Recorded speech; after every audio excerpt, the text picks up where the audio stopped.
Hey everybody, it's Fletcher Ellingson here from Washington State in the United States, and I'm hanging out with Prosper today, and we are talking about some good stuff. We're talking about kindness, we're talking about courage, we're talking about facing your fears and creating a feel-good life. Join us.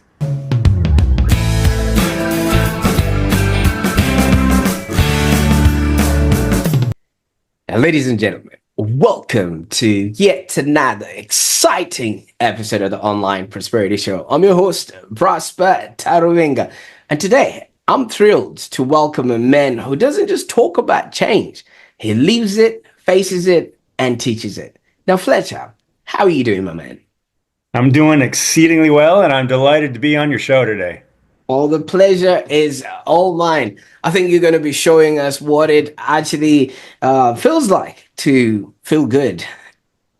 You got it, man. Yes, it's all about the practice of feeling good. Absolutely. Now, for those that are meeting Fletcher for the very first time, let me just take you from under that digital rock you've been hiding under. Fletcher is a speaker, coach, and author of the best-selling book, The Practice of Feeling Good. And he's even a professional magician, and he's here to share his incredible journey with us today. Now, I want you to imagine spending a whole year actively seeking rejection just to conquer your own fear of it. Some of us cannot even post on social media for fear that Sally from down the road will actually maybe dislike that post. And yeah, there is Fletcher who did just that. And his approach combines science and psychology to help people escape financial struggles, worries, and overwhelm. And he's gone on to inspire thousands, even police officers to physicians. And, he is helping them truly transform their lives. Now, today we're going to dive into Fletcher's journey, and how his background as a third grader reading The Power of Positive Thinking eventually led him to coaching and also the invisible lessons that he would have learned along the way. So if you've ever felt like fear, which I've heard a lot of people describing as false evidence appearing real, but it really, limits a lot of people from progressing. So if you've ever felt like fear or self-doubt was actually holding you back, I encourage you to stick around because I think Fletcher's story is one that you can actually learn from. Now, Fletcher, I don't want to take away from, everything that you've gone through, and maybe you can actually start feeling rejected, being brought to a show like this and not being given an opportunity to speak, take us back to some of your early days, when you actually got that opportunity to read that book, The Power of Positive Thinking. What drew you to personal development? Yeah, it was an interesting story, or it is an interesting story. It happened while I was in elementary school, and there was an assembly one day, so everybody was called into the gymnasium. And up at the top, or the front of the room, there was a guy with a big head and a lot of red hair. And that's all I remember about him, except for that on our way out, he gave everybody a sticker. And I'm sure he said lots of great things and made us laugh during that presentation. But the sticker is what I remember. And that sticker was I put it on my bed frame at home, and I saw it every day for all the rest of my schooling, all the way through 12th grade. And that sticker had two messages on it. It said, start your day with PMA, positive mental attitude. And the second thing that it said was, expect something wonderful to happen. And those two seeds were planted and began to grow and began to grow. And so from there, I started reading. I don't know why, but I was drawn to like The Power of Positive Thinking by Norman Vincent Peale. So in the fourth grade, I was reading this book, and I still remember my dad came out on the front porch. I was sitting on the stoop, and he's like, "Hey, Fletch, what you reading?" And I said, "The Power of Positive Thinking." And he says, "By Norman Vincent Peale?" And he's like, "Yeah." Boy, you are an odd kid, Fletcher. And I was a bit of an odd kid. I was always interested in religion and spirituality and positive thinking. personal development. I didn't know it was personal development at that time, but fortunately, a good friend of mine, he also shared the same thing. So we were into that scene. And then fast forward, oh, then I became an entrepreneur. I started with my paper out, then my window washing business, and on and on and on. And I've always been an entrepreneur. And it was fast forward a lot to 2015. I began coaching professionally because I had the privilege in a former career to get in front of thousands of people and speak to them on a regular basis.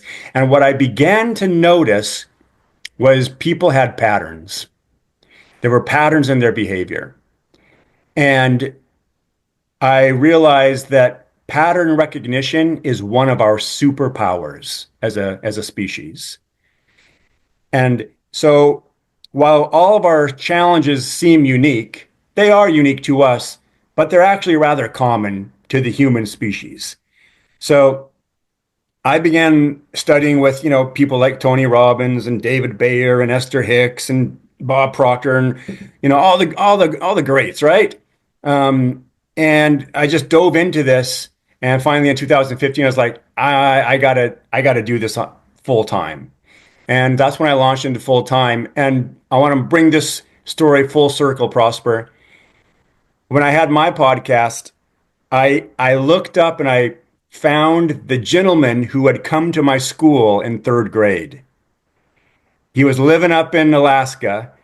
He's well into his 80s, but I found his family and his family connected me, and I actually got to interview him and I got to thank him for planting those seeds 40 years ago,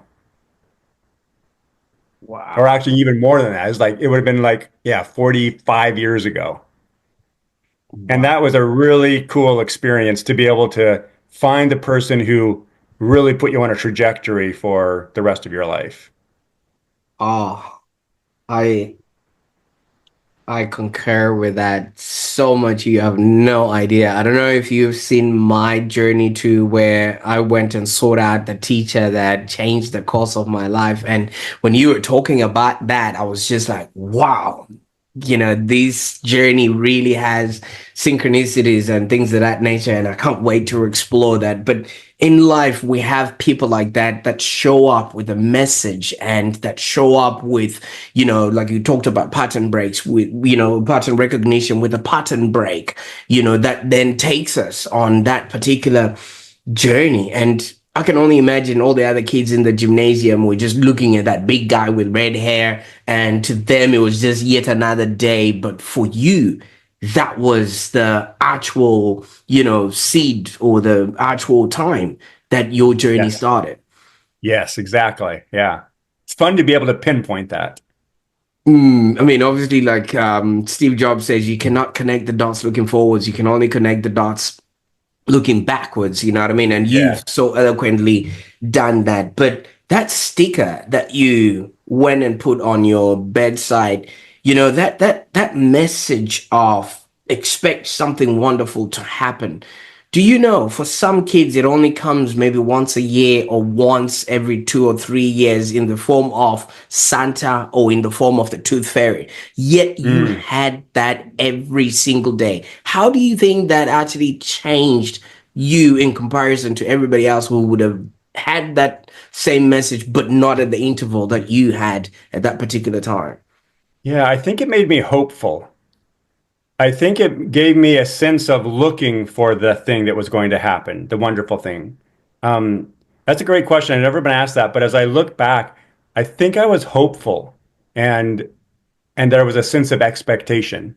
It's funny. I'd never thought about that until you asked it just now. Well, that's the joy of being on the online prosperity show there, my man. And for those that are watching right now, this is your moment to subscribe to the show because, you never know what insights you would pick up from our conversations. But I can so see this because so many people only engage with personal development, when it's convenient. but Yeah. throughout all the other time, they're just dealing with life as and when, it happens. But you sort this out. And, besides the friend that you had, didn't the other kids look at you weird? Yeah, I was a bit of an oddball for sure. Um, because I was also fascinated with religion, and so I was always looking for conversation about and in Sunday school, for instance, I was always like pushing the envelope, asking the questions that made the teachers uncomfortable, right? Things that maybe they didn't make sense to me. Maybe I didn't believe it. I wanted answers. I've always been looking for answers, and so that's why I'm always fascinated with personal development. And I didn't even know it was called personal development for many, many years. Now I do, right? So, and there's nothing more exciting to me than transformation. I love it when somebody has a moment of real transformation, and I don't have to experience it. But when you see somebody else experience it, it's still just absolutely exciting and inspiring and hopeful. Oh, absolutely. Let me tell you something, man. It's like, I don't know if you've got kids, but I've got a 5-year-old that I've just recently taught how to tie her own laces. And she came into the office the other day and she's like, Dad, look, I can do this. And I was like, but I taught you that. I didn't say that. But now she's using that experience. And you know what that gives her? It gives her liberty, it gives her freedom to run around without tripping on her laces and being hurt, being embarrassed and crying and things of that nature. So I can imagine the gift that you're talking about, which you're giving to people in terms of, that transformation that very few people get to sort of experience. So kudos to you on that. Now, you mentioned something that is very interesting, which is pattern recognition. So many people just go through life as it is prescribed. You go to school, go to high school, go to kinder, get a job, get married, kids, and then go through life crisis, get a disease, and then you die. That's the pattern that everybody else sort of has. And humans seem to be comfortable in that sort of pattern because it's convenient. But you mentioned that even your dad was surprised that this is the path that you're sort of taking. Did you have any support at home to nurture your spirituality and all the things that you were doing at that particular time? I didn't have any support per se, but I also didn't have anybody that was a naysayer. Right. So I think they both in fact, I remember when I studied multiple religions, and my mom would occasionally say, "Do your research," but she didn't try to sway me one way or the other. She just always encouraged me to do my research. Mm. So there was that level of support. Absolutely. I can only imagine. And obviously, they would have obviously supported you without deterring you and say, hey, you look at your books and things of that nature. And they couldn't tell you to look at your books because you were already reading, very bigger books than they would have prescribed at school and things of that nature. So you did mention that you went on and did a few things, like the paper route, window cleaning, Yeah. and things of that nature. Did you maybe engage in some sort of real formal employment that would have maybe advanced your learnings as you went along? Yeah, so we ended up starting a manufacturing company where we manufactured soaps and lotions, all natural soaps, lotions, lip balms, candles, and but it was short-lived. But the reason it's important is because it brought me to the city that I'm now in, where I've raised all my children, and I have my oldest daughter just turned 30 years old. So, but that business crashed and burned hard. Right. So I've always been an entrepreneur, but that business crashed and burned hard, and I loved that business.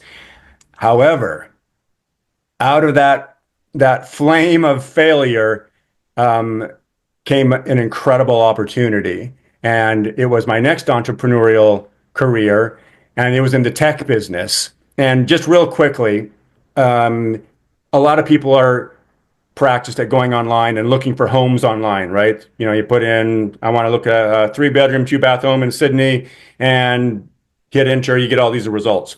Our company was one of the very first companies to bring that technology to the internet so that people could search online. Mm. And so I did that for about 15 years. I helped develop the technology and then represented it across the United States. And that's where I was able to get in front of thousands and thousands of people and present but my presentation morphed into also some personal development because I began coaching real estate agents in how to use this and how to market and how to get out of their comfort zone ultimately and how to become a top producer. And so, and that was also coincided with my desire to really just go into coaching full time. But it was also during that career, that tech career, where I did my rejection experiment. Because at that point I was in sales and I was doing very well, but I realized that there was still something holding me back. And when I really took a good look at it, it was fear. And Mm. so I realized that if I'm going to get produce the outcomes that I really want to produce, I have to get over this fear. I have to learn how to handle this fear, not get over it, but I have to learn how to handle it. And then, so what I did was I took this rejection experiment with the desire to become a master asker. I want to be able to ask for anything. I don't want to be stopped by fear. And so, what's the best way to get over your fear or learn how to handle it? To dive headfirst into it. And that's what the rejection experiment was born out of. Absolutely. Well, tell us a little bit about this rejection experiment. I mean, obviously, Yeah. um, it looks like you literally put yourself out there and put yourself in a position to be rejected, which is one of the biggest fears that a lot of people have. I think it was Seinfeld that mentioned that so many people would rather be the person in the cascade than be the person saying out the eulogy because they're afraid to be rejected by the people receiving their message. And while you're doing it, what did you actually discover yourself Yeah. in the So there were three rules. Number one, I couldn't tell anybody why I was why I was making these ridiculous requests. Okay. So number two, the request had to make me personally nervous. It had to make me sweat. And number three, I couldn't do it to impress anybody. So I couldn't like be with my friends at a coffee shop and say, "Hey, check this out. I'm going to go do a rejection experiment." No, it had to be by myself. It had to make me nervous, and I couldn't tell the people why I was making these requests. And so the intention, Prosper, was literally to get people to tell me no. Okay. And so I came up with a list of ridiculous and audacious and bold requests. For instance, um, I would go into a mattress store where they sell mattresses, right? And I was looking around, and then the representative came up to me and said, "Hey, can I show you one of these beds?" And I said, like, "Well, would it be okay if I went out and got my AirPods and just slept on one of these mattresses in the showroom here? Is it okay if I just bring my own pillow and my blanket and put on some music and just kind of take a nap right here, test drive it?"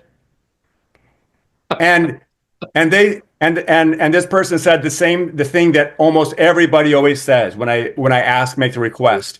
They're like, "Excuse me?" Right? Because it's a pattern interrupt. They weren't expecting anything like this, and so they actually had to play catch up and try to comprehend what I just said because it's too bizarre. And so I had to repeat myself. Is it okay if I take a nap here? And anyways, the person says, "Gosh, we've never had that request." Of course they haven't, right? But they said, "Let me go check with my manager." and I'll find out if that's okay with them. So they go out, and the manager comes back, and the manager says, I understand you want to take this mattress for a test drive. And I was like, yeah, would that be all right? He said, well, we can just deliver it to your house. And if you don't like it, you can bring it back. I said, no, I just want to do it right here. And what they said was, well, it's about 11 o'clock right now. Could you come back in an hour? I'm sorry. Could you come back after lunch when it's more quiet and then have at it? So here's this ridiculous, bold, audacious request. I was positive I was going to get a no, and what turned out? I got a yes instead. Wow. And Prosper, this is what happened more times than not. I would make these ridiculous requests, and people would actually say yes. Wow. So Wow. what did I learn? And I put myself into some really scary situations. I'll give you one more example, okay? Because this was probably the one that really made me sweat. It was in Southern California, and I was walking down the block. It was a beautiful morning, getting my morning walk in, and I saw a house, and it was up a little bit on a sloped driveway, and I could see the garage door was open, and I saw there was a ping pong table in there, and I love playing ping pong. And then at that moment, I heard the voice in my head and it said, "Don't do it." Now, as soon as I hear that voice, That's it. I know I have to do it, right? Because that's fear talking. Mm, That's fear of rejection talking. And I hadn't even done anything yet. You see, our brain is always trying to protect us. It's always trying to get us to play a small game. It's always trying to keep us small. Don't risk yourself. Don't stand out. Don't take a chance. So, and this one was particularly scary because I had to cross a physical boundary line, right? I had to cross onto private property. But I did it. I walked up to their house, knocked on the door, and there's a dog barking inside, and I heard some voices. And then a woman comes to the door and she says, "Hi, can I help you?" And I say, "Oh yeah, hey, my name is Fletcher Ellingson. I live in Washington State, but I was walking by this morning and I noticed you guys had a ping pong table in your garage. Would anybody in your house like to play ping pong?" Now, what'd she say? She said, "Excuse me?" Right? Again, it's a pattern interrupt. And so I go through my whole spiel again. Just saw your table, wondering if anybody wants to play ping pong this morning. And she says, "Do we know you?" And I said, "No, I'm from Washington State." "And you just want to play ping pong?" "Yeah, I just want to play ping pong if anybody wants to." And she says, "Just a second." She closes the door. I hear some more hushed voices, conversation. And then in a few seconds later, the husband opens the door. He says, "Can I help you?" And I go through my whole thing again, right? He's like, "You just want to play ping pong?" "Yep." "Do we know you?" "No, you don't know me." "Just a second." And then he shuts the door, more hushed voices. And a few seconds later, their teenage son opens the door and says, "Hey, my dad says you're looking to play some ping pong." And I said, "I am. Would you like to play?" And he says, "Sure, let's go." And so I played two games of ping pong with this kid I've never met. He whoops my butt, and I thank him, and I go on and enjoy the rest of my day. Now, I don't know about you, but I'm not sure how. Well, I probably would indulge somebody if they did that, but it's highly unusual. And I would have bet money on this one, Prosper. This is a for sure no. They are going to say no, get the heck out of here. But instead, they said yes. oh my word. I bet that is a dinner conversation for the rest of their life. Wherever they go, they're just gonna keep talking about the guy who knocked on their door and from seemingly Yes. nowhere just came and played a game. Because with the way people are very enclosed and everything else, nobody would let you in Yes. their Exactly. private home just so you can play a Exactly. game of ping pong. I mean, Exactly. And so what I learned after doing a whole bunch of these rejection experiments was that the majority of the experiments ended up in a yes. So what I began to think is this. And this is what I really want your audience to hear. What would happen if I simply began to ask for what I wanted in life? Just ask. Just ask, make the ask. So after doing this, now my wife and I make all sorts of requests. If we go to a hotel, we're like, hey, do you have any free upgrades? Now, a lot of people will be like, oh, that you shouldn't ask that. Well, we've gotten upgrades for cars, for hotel, for airplanes, simply because we asked. What is possible in your life if you begin to ask for what you want? The very first live seminar that I ever put on, I didn't have any money for it. And so I went and asked an organization. I shared my vision with them. I enrolled them in the vision of what I was going to do. My wife and I were going to do this seminar together. And at that time, we needed about $8,000. And we were hoping that they would give us a little bit of money and maybe a scholarship for a couple people. We got home, an hour later, we got the call, and they said, we'd like to fund your entire seminar. What would happen if you begin to ask for what you wanted in life? I think that is such a transformational story and position to be in when you know that you have at the tip of your fingers anything you could ever ask for. Because so many people, you can tell they want to have a conversation with someone or just ask for certain thing or even ask for these days they've made it so difficult. The one thing people used to ask for was time, but now we've got digital watches, we've got phones and everything else. If somebody comes to you and asks for time, they literally, I don't know what world they're living in, or even directions, or even kids asking questions because you could simply Google it.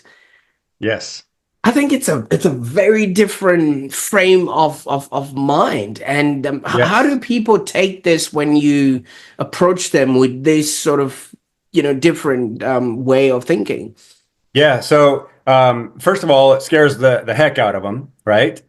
But a number of my clients have begun to ask for what they want in life. And I love these texts or emails or phone calls that I get because they usually start out like this: Fletcher, you're never going to believe what just happened, because they started asking for what they want and they're getting it. Now, I'm not saying we do this from a place of manipulation. I'm saying we do this because maybe this is how life is actually works. We've just been under the impression that you shouldn't ask just for whatever you want, right? Oh, don't ask for that. That's greedy. Or don't ask for that. They won't do it, right? We don't ask because we assume they're going to say no or it won't work out. So really what we're operating from is a place of pessimism. What Mhm. if we believed life's going to work out for me? What if we believed, actually had a feeling of certainty in our heart that if I make this request, it's going to be met with an open mind, an open heart, and it's going to be granted? What if we believed that? What then might become possible in our lives? Bruh, I think first of all, even I'm going through my own realizations here, and thank you so much for taking me on that sort of journey. I blame Hollywood for this. All right. Tell me what you mean by Hear that. me out. All right. Because Hollywood presents, a lone gunman or lone rider or lone cowboy, who rides into a town where everybody else is in the pub, maybe having lunch or, drinking whiskey or whatever it is. And then he just walks in, goes straight to the bar, orders his shot, and then drinks one, next one. And when he goes for the second one, he now looks behind him and everyone from behind him is now sort of surrounded him.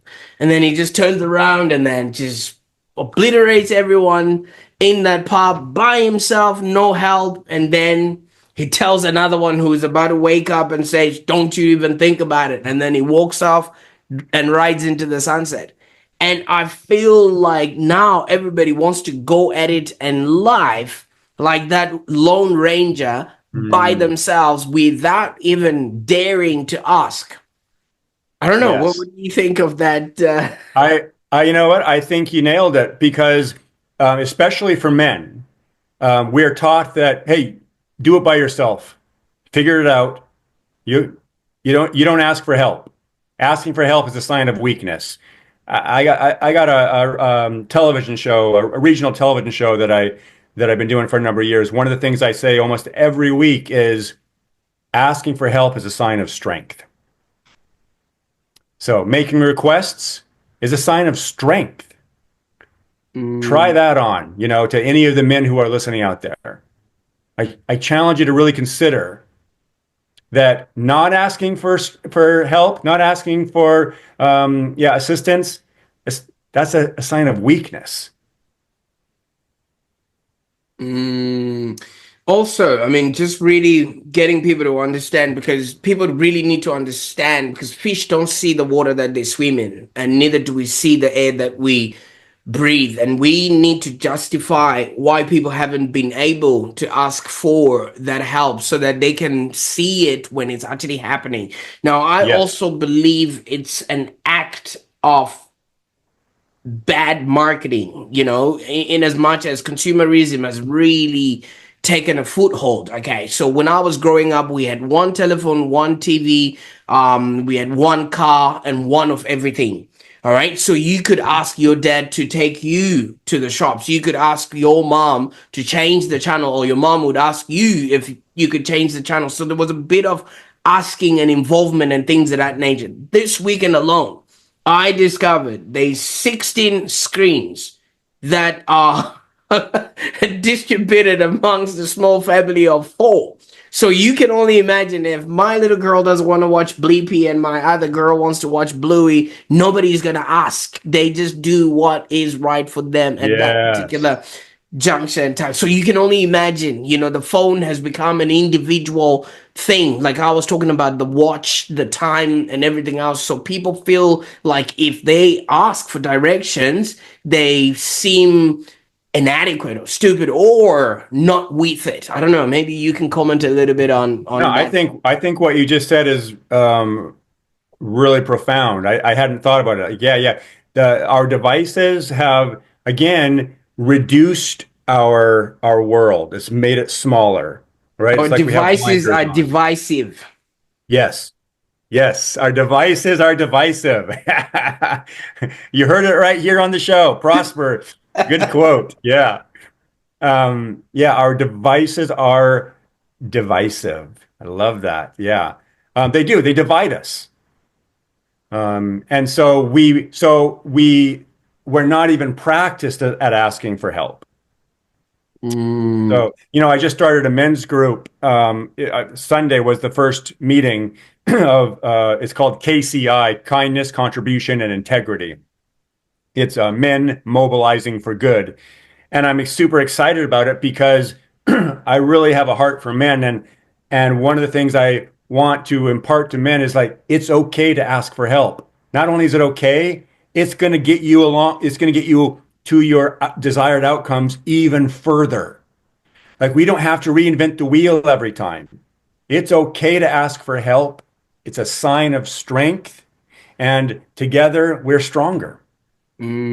I grew up in a scenario where they used to say if you want to go alone, I mean if you want to go further, you go alone. But if you want to go far, you go alone. But if you want to go further, you go together. And so many people don't quite understand the implications of that. It's not necessarily in a working environment. So let's just say you go on a hunting expedition. If you Yeah. go by yourself, you don't go really far. But if you take somebody who's good, who's good at speed, somebody who's actually a good skinner, somebody who's got strength to then carry the animal back, and somebody who's a good cook to cook for you guys while you're still out there, you would actually cover more ground, bring more back than when you would go by yourself. Because one, you wouldn't Yes. have the speed and agility to actually then chase after the small animals, or you would actually just want to go for the big kill, but you wouldn't be able to carry it back, and it would take Yeah. you a long time, and by the time you night falls, you are subject to other predators who would have found an easy kill right there. So you can only imagine, if you're not asking for help and asking people around you to help you get to where you want to go, then obviously you're missing out on Yes. what you could possibly do. But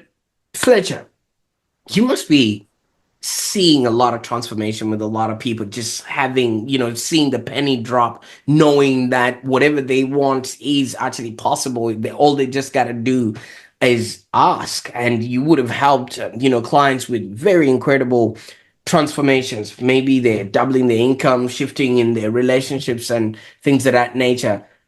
What's been the most rewarding transformation you've sort of witnessed amongst the people you've worked with? One of my clients right now was an alcoholic. Ooh. And a year and a half ago, she gave up alcohol. Today, she owns, this is just in less than 2 years. And she's been working with me for 2 years. She has transformed her thinking. Not only has she given up alcohol, she has purchased and now operating three large homes for sober living. So she right now I think she has 28 rooms that house other men who have been in trouble for addiction and crime, but they're sober. It's sober living. That's tremendous. She transformed her thinking, which then transformed the results she was producing in her life. And now the ripple effect is going to be hundreds, if not thousands, of other people. I mean, it's absolutely incredible. Wow. Wow. Yeah, You see, I viscerally believe in life. We're here to live, to learn, and to contribute. And if you want to live the best life, you need to obviously learn the lessons. And she had to go through in order for that, yes. for her to be able to understand. But the fact that she's not contributing in such a big way, helping others who may not have had the opportunity to have a safe place where they can actually let go of that sort of addiction. That's amazing, man. It's amazing, right? Yeah, and I'll Wow. give you one more example that stands out. This one's in my book also, The Practice of Feeling Good. Um, my wife and I used to lead a seminar called Diabetes Smackdown, and it's for people who deal with type 2 diabetes. They either have it or they're at risk for getting it. And so the people who would come to these seminars were very depressed, had serious weight issues. They may have they've had amputations, maybe a toe or a foot. They have issues with eyesight. They're at risk for cardiac arrest. I mean, it's a very, very bleak scene for many of these people. Okay. It's a weekend seminar, but then they had the opportunity to go through a year-long curriculum with me. And the three women that I'm thinking of who were all depressed and really just not in a good place when they came to that seminar, 1 year later, all three of them finished their first ever triathlon. So they swam, they biked, and they ran. And two of them were in their 60s and one was 70 years old. They transformed their thinking. They never wanted to do a triathlon. They never thought they could. But because they transformed their mind, what became possible was the seemingly impossible. Oh, absolutely, man. I can only imagine the feels of that. You know, when you mentioned diabetes smackdown, there I was thinking you buy a whole bunch of cakes and then you just slam them like that, you know. Yeah, But yeah. little did I know that you're literally changing people's lives and things of that nature. Now, you did hint on the practice of feeling good. Obviously, it is something that people yearn for and are always looking forward to. What can readers expect in this book, and how does it Yeah. actually So the guide book them is called The towards? Practice of Feeling Good, How to Upgrade Your Thinking and Live a Feel Good Life. And the reason it's called this, Prosper, is because what I've come to understand is that everybody wants to feel good. I mean, think about it. When you go on a vacation, you're resting on the beach, or you're like, oh, this feels so good, right? Or you sit down to a nice meal, you're like, oh, this tastes so good. Or you get into your bed after a long night, oh, this feels so good. We want to feel good. But the fact is, most of us, and myself included for many, many years, have been extremely practiced at feeling everything but good, feeling insecure, feeling disconnected, feeling lonely, feeling jealous, feeling closed off, feeling resistant, right? There's a particular methodology that allows you begin to practice feeling good on demand. And so this book stair steps you through a methodology so that you can literally begin to change the way you think, change the way you process incoming data. Okay. And you begin to take charge of your thinking instead of your thinking running you. Mm. And when you can tap into that, that's exciting. And so I love feeling good. And when I say good, I don't mean just happy. In fact, that's a word that I hardly ever use. But I feel good when I feel connected, when I feel secure, when I feel eager, enthusiastic, right? When I feel open and willing, right? These types of ways, they all feel good. When I feel confident, resourceful, capable, flexible, right? That's one of my incantations, my affirmations. I'm resourceful, capable, and flexible because that combats so much of the negative thinking that my brain tries to put in my viewer, right? I mean, my brain wants to tell me, "Hey, Fletcher, play a small game. Don't take those risks. Hey, you might get hurt. You probably can't do that." Mm. Right? I have to constantly be on guard of the thinking. My brain is not my friend. It's not looking out for my best interests. It's only concerned about my survival.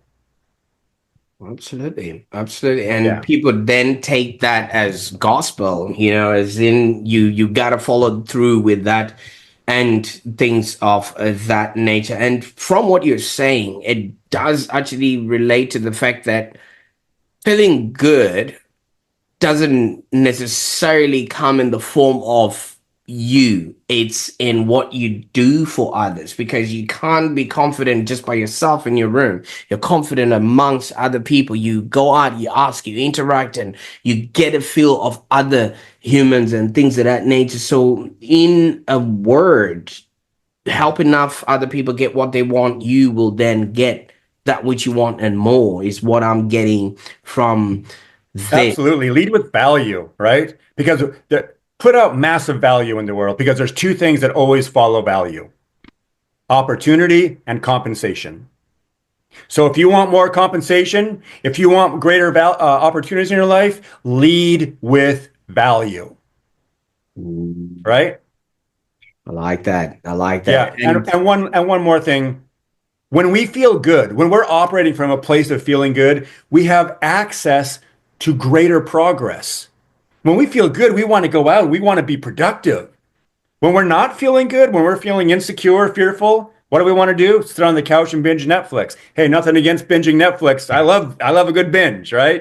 I was about to But end this episode right now, you know, because no, I love Netflix. But when we're not feeling good, we're closed off to creating progress.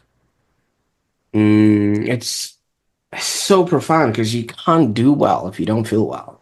You know what I mean? Exactly. Even when you don't feel well, you ring your boss and say, "Ah, I don't think I'm gonna be able to do well." Can you imagine how many other things you're stopping yourself from doing or from achieving if Yes. you not feeling well yourself and things of that nature? Now, how can people get a hold of this book and maybe get started on their own journey to practice Yeah, yeah, you bet. So the easiest way is to go to Amazon.com, type in the practice of feeling good, and you can grab the book there. It's like $15, I think, on Amazon. You can also reach out to me if you want to get more information or connect at Fletcher@FletcherEllingson.com, or just visit my website, FletcherEllingson.com, or thepracticeoffeelinggood.com. They both go to the same place. And if anybody wants to reach out and get my free online course, email me. I'll send it to you. It's some of the videos I use directly from my curriculum. It'll give you a great it's a great place to start if you're new to the personal development conversation, or if you just want to see what I'm all about. Absolutely. I'll definitely make sure that all those links are in the show notes below so that people can actually get started on the practice of feeling good. Now, my man, you introduced us to the redhead guy that everybody seemingly ignored, but you took particular attention to, just because of what he presented to you at that sort of particular juncture. Do you feel you have been the red hair guy to at least one person so far? Definitely. And I'm super grateful for that. I'm grateful to do what I do. I don't change people. I don't transform people. That they do it themselves. I simply hold a space for them. So who I am is a safe place for people to feel. I'm sorry. Who I am is a clearing for people to feel safe, heard, and empowered. Okay. They do all the work. I simply help them get curious about their life. Curiosity is powerful. If we can get curious about our lives, oh man, that's the best. But so I just help people facilitate that curiosity for their lives so they can begin to think differently. Mm. And let's say, you were on a speaker route, and you're speaking to kids in school, especially elementary kids, and you just so happen to be the person that was next after the red hair guy, and you're speaking to a younger you who's in the crowd. What would you have wanted to hear from the person you have become, if you could get that opportunity? Yeah, great question. I think what I want young people to hear more than ever today in our world is this: be a source of kindness. Mhm. Our world desperately needs kindness. And I define kindness as friendliness, generosity, consideration, and the willingness to offer assistance without the need for praise or recognition.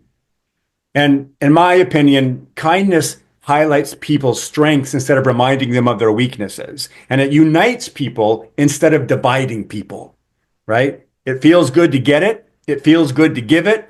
And it feels wonderful to be around. Kindness is powerful. See, now that I've heard that, I'm gonna have to cancel my next gig where I was gonna go around giving people money for TikTok videos, just absolutely. Now, Fletcher, I can't thank you enough for the time that you spent on the call today. Oh, I my mean, pleasure. And could I say one thing more? fantastic. Go ahead. I want to acknowledge you, Prosper.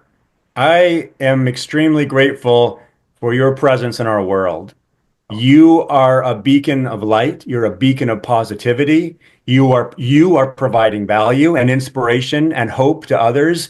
And I'm so excited about this time in our world when people like us and the other guests of yours can get online and talk about these things and put them out in the world.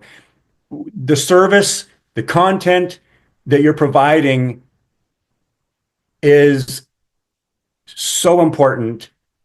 And I just thank you for the work that you're doing. Oh man, Fletcher. I mean, it's a good thing we were recording this because my kids only think I'm good for taking the beans out, but I can't thank you enough for the time that we've spent on the call today. And yeah, I can't wait to see what you're going to be doing with the kindness project and everything else that you're going to be touching on. All right. So thank you so much for your time, your presence, and everything else that comes along with it. My pleasure. Absolutely. Now, this was an inspiring and very honest conversation, and I know our viewers have taken away so many insights from this today, especially the idea of facing our fears. It could be one of the most empowering steps anyone could ever take. Now, if you found today's episode helpful, be sure to share it with someone who might be on their own journey of growth. And don't forget to hit that subscribe button to, join us for more powerful episodes like Fletcher's. And I will be putting all those links so that you can connect with Fletcher right there. But Fletcher, I want to say something. Thank you so much. It's very difficult for people to receive things when they're being said live and in front of you, but I really appreciate what you said. It's a gift to be able to wake up every single day knowing that whatever I do is going to help others be, do, and have a happier existence. So I can't thank you enough for the time that we spent today and the words that you shared with me. It's only a matter of time that maybe our paths will reconnect or will create something again together or write a book together or whatever it is, because I viscerally believe in the power of kindness. Both you and I are here predicated on somebody who would have done something that literally changed the course of our lives. So thank you, my man. You bet. You bet. My pleasure. Absolutely. For those that are watching, I encourage you to subscribe to the Online Prosperity Show so you won't miss out on any other episodes that we've got in store for you. Until next time, bye for now.